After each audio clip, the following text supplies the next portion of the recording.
Assalamualaikum warahmatullahi wabarakatuh. Ya, perkenalkan nama saya Riki Ferianto dari kelompok 4 yang akan mempresentasikan materi yang berjudul konsep utama audit kepatuhan. Ya, oke. Langsung saja materi pertama mengenai definisi audit dan kepatuhan audit akan disampaikan oleh saya sendiri, Riki Ferianto. Ya, oke. Yang pertama, audit kepatuhan. Apa itu audit kepatuhan? Mungkin teman-teman udah ada yang tahu. Ya, audit kepatuhan adalah penilaian independen tentang apakah subjek tertentu sesuai dengan otoritas yang berlaku, yang diidentifikasi sebagai kriteria. Begitu. Nah, audit kepatuhan itu dilakukan dengan menilai apakah aktivitas, kemudian transaksi keuangan, dan informasi itu sesuai dalam semua hal material atau otoritas yang mengatur entitas yang diaudit gitu. Ya. Audit kepatuhan itu didasarkan pada hubungan tiga pihak di mana seorang auditor itu bertujuan untuk memperoleh bukti audit yang cukup dan tepat. Nah, untuk apa? Tidak lain dan tidak bukan adalah untuk menyatakan kesimpulan yang dirancang untuk meningkatkan tingkat kepercayaan pengguna yang dituju. Begitu ya. Oke, sekarang kita masuk ke informasi masalah subjek dan masalah subjek. Iya, oke. Nah, di dalam konteks audit kepatuhan, tanggung jawab auditor itu ya, teman-teman, termasuk menentukan apakah informasi yang terkait itu telah sesuai. Nah, dalam semua hal material dengan kriteria yang relevan, kemudian sesuai dengan undang-undang, sesuai dengan peraturan, dan tentunya sesuai dengan kesepakatan. Nah, ruang lingkup materi audit kepatuhan dapat bervariasi ya teman-teman, memiliki karakteristik dan bentuk yang berbeda-beda pula.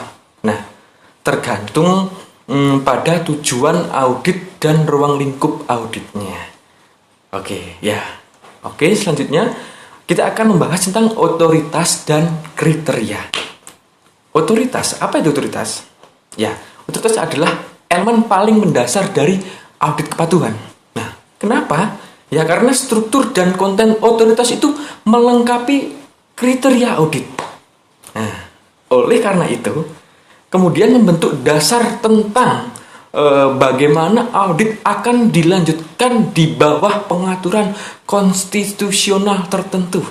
Nah, otoritas itu dapat mencakup aturan, kemudian hukum, regulasi, resolusi, anggaran, kemudian kebijakan, kode yang ditetapkan, serta persyaratan yang disepakati atau prinsip umum yang mengatur pengelolaan keuangan sektor publik yang sehat. Begitu. Nah, otoritas yang berkonflik mungkin memiliki ketentuan yang saling bertentangan dan dapat ditafsirkan berbeda-beda. Begitu. Nah, selain itu, otoritas bawahan mungkin tidak konsisten dengan persyaratan atau batasan undang-undang yang memungkinkan. Dan mungkin terdapat kesenjangan legislatif, teman-teman. Begitu ya. Nah, akibatnya untuk menilai kepatuhan dengan otoritas di sektor publik ya, itu diperlukan pengetahuan yang cukup tentang struktur dan konten otoritas itu sendiri. Iya, begitu ya. Kriteria, sekarang kita masuk kriteria. Nah, kriteria itu adalah tolak ukur yang diturunkan dari otoritas yang digunakan untuk mengevaluasi materi pelajaran secara konsisten dan wajar. Begitu. Nah, kriteria dapat bersifat spesifik atau lebih umum dan dapat diambil dari berbagai sumber, termasuk dari undang-undang, kemudian pengaturan, standar, prinsip yang baik, dan praktik yang terbaik. Iya. Sekarang kita membahas yang terakhir adalah kepatuhan. Kepatuhan didefinisikan sebagai ketaatan pada prinsip-prinsip umum yang mengatur manajemen keuangan yang sehat, taat, dan sesuai prosedur tentunya. Nah, kalau audit kepatuhan itu kan merupakan sesuatu tinjauan atas catatan keuangan organisasi untuk menentukan apakah organisasi tersebut telah melaksanakan prosedur-prosedurnya. Kemudian kebijakan-kebijakan atau peraturan yang dibuat oleh otoritas yang lebih tinggi. Gitu. Nah, oleh sebab itu, Tujuan audit kepatuhan sudah tentu menentukan apakah klien telah mengikuti prosedur, tata cara, serta peraturan yang dibuat oleh otoritas yang lebih tinggi tersebut. Nah, seperti itu. Ya, mungkin dari saya cukup ya. Oke, materi selanjutnya akan disampaikan oleh rekan saya. Terima kasih. Selanjutnya saya akan membahas tentang 3 pihak. Memahami auditor sektor publik membutuhkan pemahaman tentang pihak-pihak yang terlibat untuk dimasukkan ke dalam kata-kata sederhana, yaitu yang berupa 1. Auditor mengacu pada SAI. 2. Pengguna yang dituju adalah individu, organisasi, atau kelas untuk siapa auditor menyiapkan laporan audit. Di banyak negara, legislatif atau badan yang membuat undang-undang akan dianggap sebagai pengguna utama yang dituju. Namun, menurut standar, organisasi ini juga dapat berubah badan pengawas, pihak yang bertanggung jawab atas tata kelola, atau masyarakat umum. Yang ketiga yaitu pihak yang bertanggung jawab, mengacu pada pejabat publik dan oleh karena itu kepada entitas pemerintah yang diaudit, yang bertanggung jawab untuk memahami ketiga pihak tersebut. Penting untuk mempertimbangkan hubungan di antara mereka. Kita perlu melihat apa yang diharapkan masing-masing pihak dari yang lain dan bagaimana harapan ini dipenuhi. Peran informasi dalam memahami ketiga pihak hubungan antara 3 pihak di sektor publik dapat dijelaskan dengan model principal agent. Ketika satu orang kepala sekolah, misalnya kepala sekolah setuju dengan atau memperkerjakan orang lain seperti agen untuk melakukan tugas atau apapun namanya itu, maka hubungan itu terjalin. Kepala sekolah kemudian akan mendelegasikan otoritas dan sumber daya yang diperlukan kepada agen untuk melakukan tugas. Sekarang kepala sekolah perlu memastikan bahwa agen melakukan tugas dan menggunakan sumber daya sesuai dengan kesepakatan. Namun ada ketidakkeseimbangan dalam hubungan ini. Meskipun prinsipal memegang kekuasaan, sangat sulit untuk memantau keputusan dan kinerja agen. Prinsipal tidak dapat hanya mengandalkan niat baik agen, karena agen cenderung memiliki agenda dan prioritas yang berbeda dari prinsipal. Prinsipal membutuhkan informasi untuk memantau agen, tetapi semua informasi tentang aktivitas ada di tangan agen atau diproduksi oleh agen.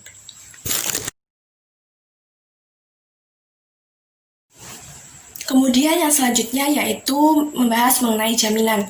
Standar audit kepatuhan menyatakan bahwa audit kepatuhan dapat mencakup berbagai pokok bahasan dan dapat dilakukan untuk memberikan keyakinan yang wajar atau terbatas dengan menggunakan beberapa jenis kriteria prosedur pengumpulan bukti.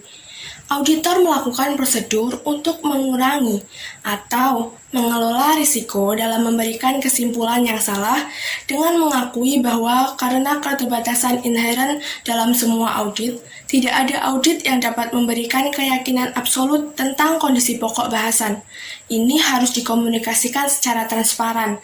Dalam kebanyakan kasus, audit kepatuhan tidak akan mencakup semua elemen pokok bahasan, tetapi akan bergantung pada tingkat pengambilan sampel kualitatif atau kuantitatif.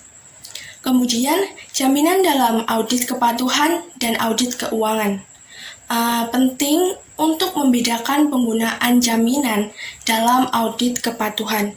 Dari penggunaannya dalam audit keuangan, menurut standar audit keuangan, pekerjaan yang dilakukan oleh auditor disebut sebagai audit, hanya jika memberikan keyakinan berhasil.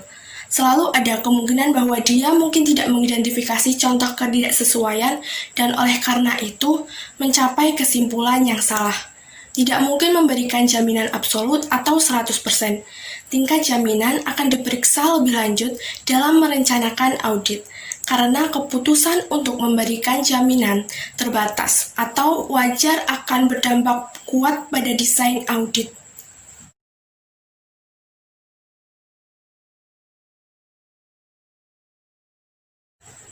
Yang selanjutnya yaitu keterlibatan atestasi dan pelaporan langsung. Bagian ini menjelaskan dua jenis audit berdasarkan standar. Meskipun istilah dan definisi yang digunakan untuk menjelaskan perikatan ini sudah tidak asing lagi bagi auditor keuangan, istilah dan definisi tersebut mungkin baru bagi auditor kepatuhan. Penting untuk dicatat bahwa konsep telah diberi arti yang lebih luas terkait dengan konteks audit kepatuhan sektor publik. Jaminan yang wajar dan terbatas, audit kepatuhan yang dilakukan dengan memperoleh keyakinan dapat meningkatkan kredibilitas informasi yang diberikan oleh auditor atau pihak lain. Dalam audit kepatuhan terdapat dua tingkat jaminan. Yang pertama yaitu dalam perikatan pengesahan. Pihak yang bertanggung jawab mengukur pokok bahasa sesuai dengan kriteria dan menyajikan informasi pokok bahasan yang kemudian auditor mengumpulkan bukti audit yang cukup dan tepat untuk memberikan dasar yang wajar untuk menyatakan suatu kesimpulan. Yang kedua yaitu dalam perikatan pelaporan langsung. Auditorlah yang mengukur atau mengevaluasi materi pelajaran terhadap kriteria. Auditor memilih subjek dan kriteria dengan mempertimbangkan risiko dan materialitas audit kepatuhan. Dapat berupa pengesahan atau penugasan pelaporan langsung atau keduanya sekaligus. Perbedaannya terletak pada siapa yang menyajikan informasi dan pihak mana yang bertanggung jawab atau auditor siapa auditornya.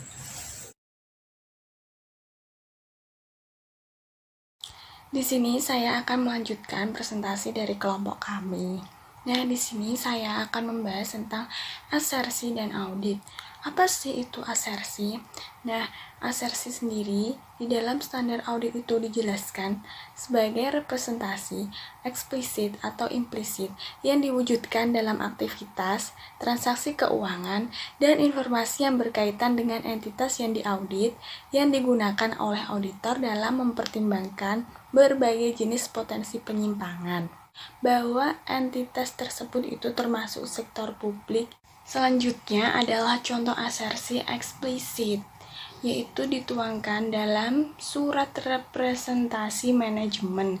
Nah, itu tuh artinya ketika entitas pemerintah memberikan informasi tentang kegiatannya, terdapat asumsi tertentu yang dapat dibuat seperti itu. Selanjutnya ada contoh asersi implisit, yaitu terjadi ketika indikator kinerja utama harus diaudit dan disajikan dengan asumsi inheren bahwa tidak ada ketidakpatuhan yang tidak diungkapkan dalam mencapai tingkat kinerja sebagaimana ditetapkan dalam indikator kinerja utama seperti itu.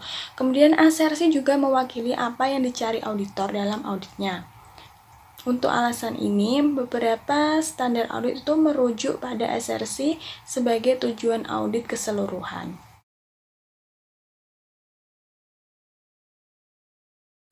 Yang selanjutnya adalah penilaian profesional. Nah, apa sih penilaian profesional itu? Penilaian profesional itu adalah proses yang digunakan untuk mencapai kesimpulan yang beralasan baik yang didasarkan pada fakta dan keadaan yang relevan. Nah, penilaian profesional ini itu melibatkan identifikasi tanpa bias dari alternatif yang masuk akal. Oleh karena itu, informasi yang didapatkan harus sesuai data dan relevan terhadap standar audit yang berlaku.